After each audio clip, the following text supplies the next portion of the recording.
Hello বন্ধুরা, চলে এলাম আমি পাপিয়া আবারও একটা ছোট্ট মিনি ব্লগ নিয়ে। এটা ছিল নবমীর দিনের ভিডিও, স্পেশাল মেনুর। এটা আমার বোনের বর, ওর ভিডিওটা যে বানাচ্ছে ও জানতো না। বাজার থেকে এসেই আগে কাটাকুটি করছে, নিজেই হাতে রান্না করবে। ছোট ছোট করে মাংস পিস করছে, কারণ ওগুলো ভাজা করবে সন্ধেবেলা একটু টিফিন খাওয়ার জন্য। তারপরে বাকি মাংসগুলো ও পুরোটাই করবে। ছোটো বোন একটু হেল্প করেছিল এই পেঁয়াজ রসুন আদা কাটার জন্য, বাকিটা পুরোটাই ও করেছে। এই দেখো, একদিকে মাংস কষা হচ্ছে আর একদিকে মাংস ভাজা হচ্ছে। দেখেই ভীষণ লোভ লাগছে, তাই না? আর ভীষণ সুন্দর রান্না হয়েছে। যেমন রান্না করতে ভালোবাসে তেমন খাওয়াতেও ভীষণ ভালোবাসে। এই যে আমাদের সুপার হিরো ঘাম ঝরিয়ে ফেলছে রান্না করতে করতে। বাজার থেকে এসে না একটুও দাঁড়ায়নি ছেলেটা। ভীষণ ভালো ছেলে, বড় শালি গেছে বলে কথা।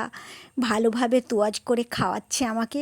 ভীষণ সুন্দর রান্না হয়েছে, টেস্টি টেস্টি, ইয়ামি ইয়ামি।